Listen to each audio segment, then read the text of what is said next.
Hi everyone, నేను గీత. ఇవాళ topic వచ్చేసరికి స్వేచ్ఛ అనే పేరుతో ఆడవాళ్ళకి స్వేచ్ఛ ఎక్కువైపోతుందా? ఎస్. యాంగర్ స్వేచ్ఛ అనే ఆమె సూసైడ్ చేసుకొని చనిపోయిందండి. బట్ ఆమె ఆత్మహత్య కారణం ఏంటంటే ఒక టాక్సిక్ రిలేషన్ పెట్టుకోవడం వల్ల. ఆమె చనిపోయాక చాలామంది ఆమె చాలా ధైర్యవంతురాలు, తెలివైందని చెప్పేసి మాట్లాడుకుంటున్నారండి. ఎవరికైనా సరే పర్సనల్ లైఫ్, ప్రొఫెషనల్ లైఫ్ రెండు ఉంటాయండి. ఎవరికైనా సరే అనమాట. ప్రొఫెషనల్లో ఆమె చాలా గ్రేటు, పర్సనల్ విషయాలు వచ్చేసరికి ఆమె ఫుల్గా ఫెయిల్ అయిపోయింది అనమాట. ఆ టైంలో నేను చాలా తెలివైందాన్ని, చాలా ధైర్యవంతురాలని చెప్పేసి ఎవరికి గుర్తురాదు. ఆమె తీసుకున్న పేనే గుర్తొస్తుంది. అందువల్ల సూసైడ్ చేసుకోవాల్సి వచ్చింది. దానివల్ల నష్టం ఎవరికి? ఆమె కూతురికే కదా. అండ్ ఆమె టాక్సిక్ రిలేషన్ పెట్టుకున్న అతను ఆ పాప మీద మిస్బిహేవ్ చేశాడని చెప్పేసి అంటున్నారండి. ఆ పాప చెప్తుందనమాట. అది ఎంతవరకు నిజము? అది నిజమైతే మగవాళ్ళు అలానే ఉంటారు. మరి తల్లులు ఏం చేస్తున్నారు? ఆడవాళ్ళు ఎలా ఆలోచిస్తున్నారు? ఒక స్టెప్ ఫాదర్ కానివ్వండి, రిలేషన్ పెట్టుకున్న మగవాడు కానివ్వండి, మీ ఆడపిల్లల్ని వాళ్ళ కూతురుగా ఎలా చూస్తారు? అలా చూసే వాళ్ళైతే వాళ్ళ ఫ్యామిలీని, వాళ్ళ కుటుంబాన్ని వదిలి మీ దగ్గర దాకా రారు కదా. ఇది కూడా ఆడవాళ్ళు ఆలోచించలేకపోతున్నారు. మగవాళ్ళు ఇంతే. మరి ఆడవాళ్ళ ఆలోచనలు ఏ విధంగా ఉంటున్నాయి అది కూడా చూద్దాం. అండ్ ఇంకోటి ఏంటంటే, ఏ ఆడవాళ్ళకి న్యాయం జరుగుతుందండి? ఎక్కడ చూసినా ఆడవాళ్ళకి అన్యాయమే జరుగుతుంది అనమాట. భర్తలు అమాయకులు, మంచివాళ్ళు అని చెప్పేసి తల్లిదండ్రులతో సహా ఆ కుటుంబానికి, ఆ కోడలకి, ఆ పిల్లలకి అన్యాయం చేసే కుటుంబాలు చాలానే ఉన్నాయి భర్త అమాయకత్వం చూసి. అండ్ ఆడవాళ్ళు, మగవాళ్ళు మంచివాళ్ళు కాకపోయినా సరే, భర్తలు మంచివాళ్ళు కాకపోయినా సరే ధైర్యంగా నిలబడి పిల్లల కోసం బతికే ఆడవాళ్ళు చాలామందే ఉన్నారు. అండ్ భర్త లేకపోయినా, భర్త వదిలేసినా కూడా పిల్లల కోసం బతికి పోషించుకునే ఆడవాళ్ళు చాలామందే ఉన్నారు. మరి వీళ్ళందరూ సూసైడ్ చేసుకుంటే ఆ పిల్లల పరిస్థితి ఏంటి? అవునా? ఇవన్నీ ఈ వీడియోలో చూద్దామండి. అండ్ ఇంకోటి ఏంటంటే, మెయిన్లీ ఎవరు కూడా ఆ పాప పేరు తీయడం కానివ్వండి, ఆ పాప పిక్స్ని బయట పెట్టడం కానీ చేయకండి. ఆడపిల్ల తల్లి చనిపోయింది, బాధలో ఉంది, చాలా ఫ్యూచర్ ఉందన్నమాట. అలాంటి లైఫ్ని ఇంకా ఇంకా స్పాయిల్ చేయకండి ఆ ఫోటోలు రివీల్ చేసి ఆ పాపవి. ఓకే. ఎస్. ఓకే. స్వేచ్ఛ అనే ఆమె కాదండి, అసలు అలాంటి ఆడవాళ్ళు ఎందుకు సూసైడ్ చేసుకున్నారు? సూసైడ్ చేసుకుంటే నష్టం ఎవరికి? కొన్ని అయితే చూద్దాం. ఓకే. ఎస్. ఓకే. ఈ స్వేచ్ఛ అనే ఆమె యాంకరు, జర్నలిస్ట్ కూడా అండి. నిజంగా చాలా తెలివైంది. నేను కూడా చాలా వీడియోస్ చూసాను అనమాట. ఆమె చనిపోయాక చాలా స్ట్రాంగ్ ఉమెన్ అనిపిస్తుంది అనమాట. బట్ చెప్పాను కదా, ఎవరికైనా సరే పర్సనల్ లైఫ్, ప్రొఫెషనల్ లైఫ్ రెండు ఉంటాయండి. ప్రొఫెషనల్గా ఆమె చాలా పేరు తెచ్చుకుంది, చాలా గ్రేట్గా ఉన్నాయి ఆమె యాక్టివిటీస్ అన్నీ కూడా. పర్సనల్ లైఫ్ వచ్చేసరికి ఆమె టోటల్గా ఫెయిల్ అయిపోయిందండి ఇక్కడ. ఎందుకంటే ఒకటి కాదు, రెండు కాదు, 3 మ్యారేజెస్, 2 మ్యారేజెస్, ఒకటి రిలేషన్, మూడిట్లో ఆమె ఫెయిల్ అనే చెప్పొచ్చండి. బట్ ఎందుకు ఫెయిల్ అయింది? ఇప్పుడు ఎవరైనా సరే ఆడవాళ్ళనే అంటారు డెఫినెట్లీ. ఇప్పుడు ఒకటి ఫెయిల్ అయినప్పుడు ఫేట్ బాగోకో, టైం బాగోకో, రెండో డెసిషన్ కరెక్ట్గా తీసుకోవాలి. రెండోది కూడా అలా జరిగినప్పుడు మూడోది కూడా కరెక్ట్గా తీసుకోవాలి. కానీ ఆ మూడు ఆమె రాగానే తీసుకుంది. దానివల్ల ఆమె పర్సనల్ లైఫ్లో ఫెయిల్యూర్ అనే చెప్పొచ్చు అనమాట. అది కూడా ఆమె ఆత్మహత్యకు కూడా ఒక కారణం. అండ్ ఇంకోటి ఆమె చేసిన తప్పు ఏంటంటే, భార్య పిల్లలు ఉన్న అతనితో రిలేషన్ పెట్టుకోవడం. తెలివైంది, చదువుకుంది, ఇవన్నీ ఆ రిలేషన్ పెట్టుకున్నప్పుడు అర్థం కావన్నమాట. బట్ ఆ టైంలో సెక్యూరిటీ చూస్తారు. ఎవరు కేర్ చూపిస్తే వాళ్ళే మంచి వాళ్ళు అనుకుంటారు. ఎవరైనా సరే ఆడవాళ్ళకి కొంచెం ప్రేమ, కొంచెం ఇష్టం చూపిస్తే చాలండి, వాళ్ళ లైఫ్ అంతా ఇచ్చేస్తారు. ఆమె చేసిన మిస్టేక్ కూడా ఇదే అనమాట. ఆమెకి 2 మ్యారేజెస్లు నష్టపోయినప్పుడు మూడో రిలేషన్లో అతను కొంచెం కేర్ చూపించాడు, డిప్రెషన్లో ఉందని చెప్పేసి. ఆ కేర్కే ఆమె పడిపోయింది అనమాట. నిజంగానే నమ్మేసింది. ఆడవాళ్ళ నమ్మకాన్నే మగవాళ్ళు క్యాష్ చేసుకుంటారు. వాళ్ళ అవసరాలకి, వాళ్ళ ఉపయోగాలకే వాళ్ళు యూజ్ చేసుకుంటారనమాట. అందువలన అక్కడ కూడా ఆమె అతన్ని నమ్మింది. నమ్మటం వలన మోసం జరిగిపోయింది ఆమెకి. ఇవన్నీ ఆమె చేసిన మిస్టేక్స్ అనమాట. ఇది ఓన్లీ స్వేచ్ఛ అనే కాదండి, ఆడవాళ్ళందరి విషయంలో ఇలానే జరుగుద్ది అనమాట. ఆడవాళ్ళు నమ్ముతారు. ఇష్టము, ప్రేమ, కేరింగ్ అనే విషయాల్లో ఈ మూడిట్లో ఆడవాళ్ళు పడిపోతారు ఎవరైనా సరే.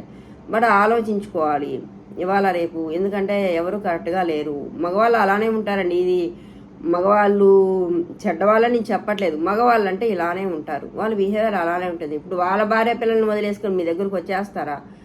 వచ్చారు.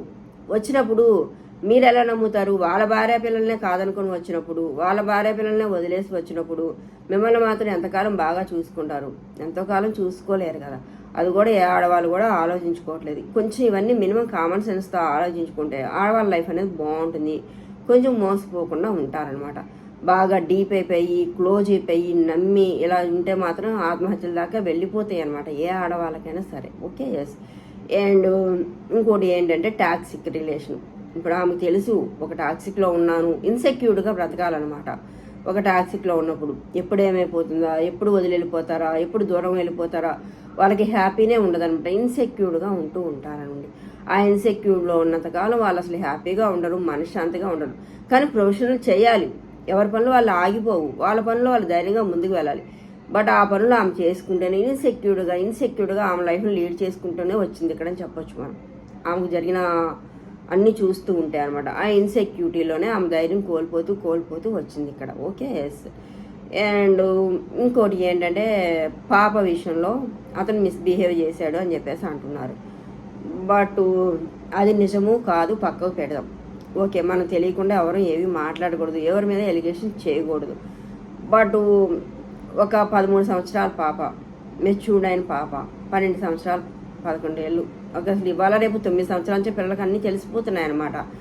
ఆ పాప ఎందుకు అబద్ధం చెప్తుంది? ఆ పాపకి గుడ్ టచ్ బ్యాడ్ టచ్ తెలియదా అంటే డెఫినెట్లీ తెలుస్తాయి పిల్లలకి. ఇవాళ రేపు పేరెంట్స్ నేర్పిస్తున్నారు, స్కూల్లో నేర్పిస్తున్నారు, అందరికీ నేర్పిస్తున్నారు. ఆ పాప అబద్ధం అయితే చెప్పదు. ఓకే, బట్ ఆ పాప చెప్పింది వాళ్ళ అమ్మతో, ఇలా గుడ్ టచ్ నన్ను బ్యాడ్గా టచ్ చేస్తున్నాడు మమ్మీ అని చెప్పేసి చెప్పినప్పుడు ఆమె ఏమన్నదంటే ఫాదర్ లాగా ట్రీట్ చేసుకో, ఫాదర్ లాగా ట్రీట్ చేస్తుండొచ్చులే అని చెప్పేసింది. బట్ ఆ మనసుకి తెలుసు, చాలామంది అనుకుంటారు ఆ తల్లి ఏం చేసింది అలా చెప్పినప్పుడు అని చెప్పేసి అనుకుంటారు. ఏ తల్లి కూడా ఆ విషయం జరిగితే నిజంగా హార్ట్ బ్రేక్ అయిపోద్ది, ఎవరు ఏం లైట్ తీసుకోరు. బట్ ఏంటి అంటే అతని మీద ఉన్న ప్రేమతో అటు అతన్ని వదులుకోలేక ఇటు పాపకి సపోర్ట్ చేస్తే అతను ఎక్కడ దూరం అయిపోతాడనే పిచ్చి ఫీలింగ్తో అనమాట ఫాదర్ లాగా ఫీల్ అవ్వు అని చెప్పేసి చెప్పింది అనమాట.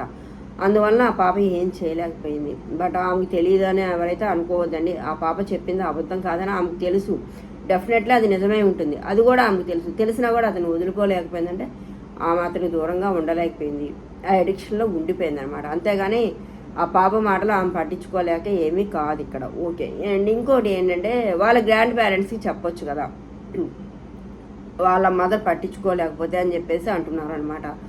బట్ వాళ్ళ గ్రాండ్ పేరెంట్స్కి చెప్పడానికి ఇక్కడ ఏంటి అంటే ఇప్పుడు ఆ పాప ఒక విషయం కూడా చెప్పింది అనమాట. ఏంటి అంటే మా అమ్మ సంతోషమే నేను చూస్తాను, మా అమ్మ అతనితో హ్యాపీగా ఉంటుందని చెప్పేసి నేను అడ్జస్ట్ అయ్యాని చెప్పేసి అంటుందండి. ఇప్పుడు తల్లి కూతురు ఇద్దరు ఉంటున్నారు, ఇద్దరు ఒక మాట మీద ఉన్నారు, అండర్స్టాండింగ్తో ఉన్నారు. చాలా డీప్గా వెళ్తేనే గ్రాండ్ పేరెంట్స్ దాకా వెళ్ళాలి. కానీ తల్లి బాధపడుతుందనో వాళ్ళ అమ్మ బాధపడుతుందనో ఆ పాప చెప్పకపోవచ్చు. తల్లికైతే చెప్పుకుంది కదా, గ్రాండ్ పేరెంట్స్ దాకా వెళ్ళలేదు అంటే వాళ్ళమ్మ మళ్ళీ అతను లేకపోతే ఎక్కడ ఉండలేదేమో. ఆ పిల్లకి అంత మెచ్యూరిటీ ఏం లేక కాదనమాట, అన్నీ తెలుసు. బట్ వాళ్ళ అమ్మ కోసం వాళ్ళకి చెప్పకపోవచ్చు. ఓకే, ఇదొక పాయింట్ కూడా అవుతుంది అనమాట ఇక్కడ. అంతేగాని వాళ్ళ అమ్మకి తెలియకేం కాదు, ఆ పాపకి ఏమీ తెలియకేం కాదు. ఆ టాక్సిక్లో వాళ్ళు ఉండిపోయి వాళ్ళ అమ్మ బాధ ఆ పిల్ల చూడలేక ఆ టాక్సిక్ నుంచి బయటకు రాలేక వాళ్ళన్నీ సైలెంట్గా ఉన్నారు. ఇది కూడా మనం అనుకోవాలన్నమాట. బట్ ఇవన్నీ బేస్ చేసుకొని ఇవన్నీ తట్టుకోలేక ఇవన్నీ మనసులో పెట్టుకుందా ఆ స్వేచ్ఛ అనే ఆమె.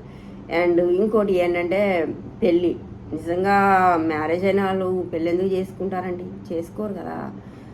బట్ అది అందరూ తెలుసుకోవాలి. ఒకవేళ డైవర్స్ తీసుకోవాలి అంటే వాళ్ళ భార్య పిల్లలకు అన్యాయం జరిగినట్లే కదా. అతను ఓన్లీ యూజ్ చేసుకోవాలని చూసుకున్నాడు. అది తర్వాత ఆమెకు అర్థమై ఫోర్స్ చేయడం స్టార్ట్ చేసింది అనమాట. స్టార్ట్ చేసేసరికి అతను టోటల్గా అవాయిడ్ పెట్టేసరికి ఆమె ఉండలేకపోయింది. అతను లేకుండా సూసైడ్ చేసుకోవాల్సి వచ్చింది అనమాట. ఇది ఒక పాయింట్ అనమాట. ఓకే, ఇంకా అతని విషయానికి వద్దాం. పెళ్ళైన అతను, పిల్లలు ఉన్న అతను దగ్గర అయ్యాడు. కేరింగ్ అని, ప్రేమ అని, ఇష్టం అని దగ్గర అయ్యాడు. మగవాళ్ళు ఇలానే ఉంటారు, ఇలానే దగ్గర అవుతారు. ఎందుకు దగ్గర అవుతారు? ఒంటరిగా ఉంది లేడీ, వెనక ముందు ఎవరు లేరు, సపోర్ట్ లేరు, ఎవరైనా దగ్గర అవుతారు. నిజంగా నిండు కుటుంబం ఉన్న ఆడవాళ్ళ జోలికి ఎవరైనా వెళ్తారా? ఎవరు వెళ్ళరనమాట. ఎందుకంటే హస్బెండ్ ఉంటాడు, పిల్లలు ఉంటారు, ఫ్యామిలీ ఉంటుంది. ఎవరు లేని ఆడవాళ్ళు, ఒంటరి ఆడవాళ్ళు ఇలాంటి వాళ్ళు ట్రాప్ చేస్తూ ఉంటారండి. ఆమెకు బ్యాక్గ్రౌండ్ ఏమీ లేదు పాపం. బ్యాక్గ్రౌండ్ అంటే ఒక ప్రొఫెషన్ అయితే ఉంది, బట్ హస్బెండ్ సపోర్ట్ అనేది లేదు, ఒక మగతోడు లేదు. బట్ పేరెంట్స్ వాళ్ళ పనుల్లో వాళ్ళు ఉంటారు. ఓకే, ఇలాంటి వాళ్ళని ట్రాప్ చేసుకోవచ్చు అని చెప్పేసి సింపుల్గా ట్రాప్ చేస్తాడు. అతనే కాదు, ఆ ప్లేస్లో ఎవరన్నా ట్రాప్ చేస్తాడు. ఆమెకు అతను నచ్చాడు కాబట్టి అతను ట్రాప్లో పడిపోయింది, అంతే. ఇక్కడ అంతేనా? మగవాళ్ళు అలానే ఉంటారు. బట్ అతన్ని వదిలేసి రమ్మంటే భార్య పిల్లల్ని ఎందుకు వదిలేస్తాడండి? అతను ఆమె యూజ్ చేసుకోవాలనుకున్నాడు, వాడుకోవాలనుకున్నాడు. అంతేగాని పెళ్ళి అనే ఆలోచన అతనికి లేదు. ఆమె కాకపోతే ఇంకొకటి, అంతేగాని ఆమెనే ప్రేమించి ఆమెనే పెళ్లి చేసుకోవాలని అతనైతే ఎప్పుడు లేదు. అతను చెప్పాడు ఓపెన్గా, నేను ఎప్పుడు పెళ్లి చేసుకోవాలనుకోలేదు, ఆమె అలా భర్తగా ఊహించుకుందని అతను ఓపెన్గా చెప్పేశాడు అనమాట. అవును, ఇక్కడ తప్పు ఎవరిది? ఆమెదే అనమాట. ఆమె నమ్మకమే ఆమె దెబ్బతీసింది ఇక్కడ. మగవాళ్ళు అలానే ఉంటారండి. ఆడవాళ్ళు ఆలోచించుకోండి. మగవాళ్ళు ఎవరు కూడా భార్య పిల్లల్ని వదిలేసి రమ్మంటే ఎవరు రారనమాట. బట్ మీరు పిచ్చిగా మీ పిల్లలను దూరం పెట్టుకోవడము, మీ భర్తలను దూరం పెట్టుకోవడము, ఇలాంటి పనులు ఎవరు చేయకండి. ఏ మగవాడైనా సరే భార్య పిల్లలను వదిలి దూరంగా రాడు. ఒకవేళ వచ్చాడే అనుకోండి, మీకు ఆడపిల్లలు ఉన్నారనుకోండి, వాడి చూపు మొత్తం ఆ పిల్లల మీదే ఉంటుంది. ఇది కూడా నిజంగా ఆడవాళ్ళు గుర్తుపెట్టుకోవాల్సిందే అండి. అండ్ పోనీ డైవర్స్ ఇచ్చుకొని మగవాడు పెళ్లి చేసుకుంటాడా వేరే ఆడవాళ్ళంటే అలా చేసుకునే వాళ్ళు కూడా ఉన్నారు. బట్ ఇలాంటప్పుడు కూడా ఆడపిల్లలు ఉన్న తల్లులు చాలా జాగ్రత్తగా ఉండాలండి. ఎందుకు అంటే పెళ్ళి అయితే చేసుకుంటారు, వాళ్ళు డైవర్స్ ఇచ్చున్నారేమో, మీకు ఏ తోడు లేదేమో, అలా కూడా మిమ్మల్ని అండగా ఉంటా అని మాట ఇవ్వచ్చు అనమాట. బట్ ఇక్కడ ఏం జరుగుతుందంటే మీకు ఆడపిల్ల ఉంటే మాత్రం ఆ పిల్ల చిన్నప్పుడు వాళ్ళకి ఏమీ ఫస్ట్ అయితే ఓకే, నిజంగా ఏ ఆలోచన రాదేమో, కానీ నిజంగా ఆడపిల్ల కళ్ళ ముందు తిరుగుతుంటే ఏ మగాడికైనా సరే వేరే ఆడపిల్ల తిరుగుతుంటే వాళ్ళ కళ్ళు అటే వెళ్ళిపోతాయండి. ఇది చెప్పడానికి వింతగా ఉన్నా, కష్టంగా ఉన్నా, బ్యాడ్గా ఉన్నా కూడా ఇది నిజమే అనమాట. ఎవరు కూడా మనసుకు ఒకసారి ఆలోచించుకోండి. ఆడవాళ్ళు ఆడపిల్లల్ని ఎవరైనా సరే బ్యాడ్గానే చూస్తారండి. చిన్నపిల్లల్ని వాళ్ళు ఎదుగుతూ ఉంటే కనుక, వాళ్ళ కళ్ళ ముందు ఉంటే కనుక వాళ్ళ ఆలోచనలన్నీ అటువైపే ఉంటాయి. స్టెప్ ఫాదర్ కానివ్వండి, రిలేషన్ పెట్టుకున్న మగవాళ్ళైనా సరే ఆడపిల్లల మీదే ఉంటుందన్నమాట వాళ్ళ ధ్యాస. బట్ ఏంటంటే మీతో మంచిగా ఉంటారు, ప్రేమగా ఉంటారు, టైం కోసం చూస్తారు. టైం వచ్చినప్పుడు మాత్రం వదిలిపెట్టండి. ఏదో విధంగా వాళ్ళతో మిస్బిహేవ్ అనేది ఉంటుందన్నమాట. అందువల్ల మీరు తప్పనిసరి పరిస్థితుల్లో రిలేషన్లో ఉన్న పెళ్ళిళ్ళు చేసుకున్నా కూడా మీ ఆడపిల్లల్ని దగ్గర పెట్టుకోండి. అంకులు దగ్గరికి వెళ్ళు, కూర్చో, అంకులే కదా, నేను పెళ్లి చేసుకున్నాను కదా, నాతో రిలేషన్లో ఉన్నాడు కదా, ఇలాంటి పిచ్చి మాటలు ఆడపిల్లలకి చెప్పకండి. మీ ఆడపిల్లల్ని ఎంతవరకు చూసుకోవాలో అంతవరకు చూసుకోండి, కాపాడుకోండి. ఎవరు కూడా కరెక్ట్గా ఉండరు ఆడపిల్లల విషయంలో. ఇది మాత్రం ఆడవాళ్ళందరూ గుర్తుపెట్టుకోవాల్సిందే అండి. ఇది నన్ను ఏమన్నా అనుకున్నా పర్లేదు, మగవాళ్ళందరూ ఇంతే ఉంటారంటే మగవాళ్ళు కాదు, మగ బుద్ధి అది. మగవాళ్ళు ఇలానే ఉంటారు. ఆడవాళ్ళ ఆలోచించుకోవాలి. ఆడవాళ్ళ మైండ్కి తెలియాలి ఈ విషయం. మీతో ప్రేమగా ఉంటారు, చాలా ఇష్టంగా ఉంటారు, ప్రాణంగా ఉంటారు. ఎప్పుడు అవకాశం లేనంత వరకు. ఒక్కసారి అవకాశం దొరికిందనుకోండి, వాళ్ళ బుద్ధి మొత్తం, వాళ్ళ ఆలోచన మొత్తం వాళ్ళ మీదే ఉంటుంది. ఇప్పుడు మినిమం కామన్ సెన్స్ కదండి. నిజంగా వాళ్ళ పిల్లల మీద ప్రేమ లేనప్పుడు వేరే వాళ్ళకి పుట్టిన ఆడపిల్ల మీద వాళ్ళకెందుకు ప్రేమ ఉంటుంది? అసలు ఇది ఎందుకు ఆడవాళ్ళు అర్థం చేసుకోలేకపోతున్నారు? ఈ ఒక్క విషయాన్ని ఆడవాళ్ళు గుర్తుపెట్టుకుంటే ఆడపిల్లలకు మోసపోకుండా ఉంటారు, అన్యాయం జరగకుండా ఉంటుంది. ఇలా ఆడపిల్లల విషయంలో చాలా జాగ్రత్తగా ఉండండి. రిలేషన్ పెట్టుకున్న స్టెప్ ఫాదరు రెండో పెళ్ళిళ్ళు చేసుకున్నా కూడా మీకు ఆడపిల్లలు ఉంటే మాత్రం చాలా దగ్గరగా పెట్టుకోండి, చాలా జాగ్రత్తగా కాపాడుకోండి. ఓకే, ఎస్, నమ్మకండి ఎవరు. మగవాళ్ళు ఇలానే ఉంటారు. వాళ్ళ తప్పు ఒప్పు పక్క పెడితే మగవాళ్ళు అనేవాళ్ళు ఇలానే ఉంటారు. Okay, yes. అండ్ ఇలా ఆలోచించండి అందరూ కూడా. మగవాళ్ళు అనేవాళ్ళు అలానే ఉంటారండి. ఆడవాళ్ళు జాగ్రత్తగా ఉండాలి. ఒక రిలేషన్ పెట్టుకున్నా కూడా వెనక ముందు చూసుకుంటూ ఉండాలండి.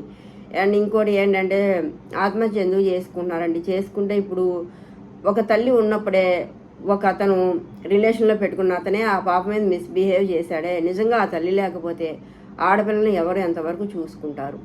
ఎంతకాలం చూసుకుంటారు? అసలు ఆ పిల్లకి రక్షణ ఏది? మీ పిల్లలకి రక్షణ ఏది? అసలు ఇది ఆలోచించుకోవాలి కదండి. మీరున్నప్పుడే మీ పిల్లల్ని కాపాడుకోలేకపోయారే, మీరు లేకపోతే ఆడపిల్ల పరిస్థితి ఏంటి? ఇవి కూడా ఆలోచించుకోవాలి కదా ఆత్మహత్య చేసుకునేటప్పుడు. అండ్ మీరు ఆత్మహత్య చేసుకున్నా, కొట్టుకున్నా, తిట్టుకున్నా, కోర్టులకు పోయినా, ఎక్కడ పోయినా కూడా ఆడవాళ్ళకి న్యాయం జరగదు, అన్యాయమే జరుగుతుంది. ఇది గుర్తుపెట్టుకొని మీరు చాలా ధైర్యంగా నిలబడండి. మీ కుటుంబానికి అండగా ఉండండి. ఎవరు ఎన్ని మాటలన్నా ఏమన్నా మీ పిల్లల కోసం బతకండి.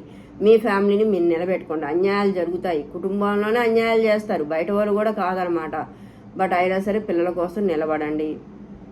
ఆడవాళ్ళు తెలుసో తెలియకో ఏడిపించిన వాళ్ళు ఎవరు కరెక్ట్గా ఉండరనే అంటారు వాళ్ళ లైఫ్లు. అది వాళ్ళకే వదిలేయండి. ఎవరికైనా సరే మీ పిల్లల కోసం మీరు ఉండండి. మీ కోపాలకి, మీ పంతాలకి, మీ తాపాలకి, మీ పట్టింపులకి మీ పిల్లలు మాత్రం ఎట్టి పరిస్థితులను బలి చేయకండి. ఆత్మహత్యలు చేసుకోకండి. ధైర్యంగా నిలబడండి. ఏ మగవాడు కరెక్ట్గా ఉండడు, మగవాళ్ళు అలానే ఉంటారు. ఆడవాళ్ళు ఆలోచించుకోండి. ధైర్యంగా హ్యాపీగా నిలబడి మీ కుటుంబాన్ని మీరు నిలబెట్టుకోండి. నిజంగా ఇంకోటి ఏంటంటే నేను చెప్పింది, ఈ స్వేచ్ఛను ఎక్కువ వినియోగించుకుంటున్నారంటే ఇది కూడా చూసుకుంటూ ఉండాలండి మనం.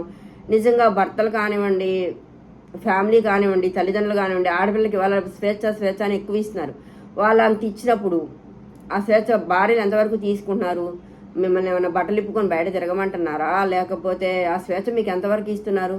ఆ స్వేచ్ఛ మీకు ఎందుకు ఇస్తున్నారు? ఇంట్లో ఉండలేకపోతున్నారనో, లేకపోతే ఒంటరిగా ఫీల్ అవుతున్నారనో, లోన్లీగా ఉంటున్నారనో స్వేచ్ఛ ఇస్తున్నారు. ఎందుకని? మీరు కొంచెం ఏదైనా టైం పాస్ చేస్తారు ఫ్రెండ్స్తో కానివ్వండి, ఏదైనా ఫంక్షన్స్కి వెళ్ళి కానివ్వండి, అంతవరకు స్వేచ్ఛ ఇస్తారు. వాళ్ళు స్వేచ్ఛ ఇచ్చారు కదా అని చెప్పేసి విచ్చలవిడిగా తిరిగి మొగుళ్ళను వదిలేసి పిల్లల్ని వదిలేసి చేస్తే అలాంటి స్వేచ్ఛలు ఎక్కువైపోతే ఇలాంటి పరిణామాలే దారి తీస్తాయన్నమాట.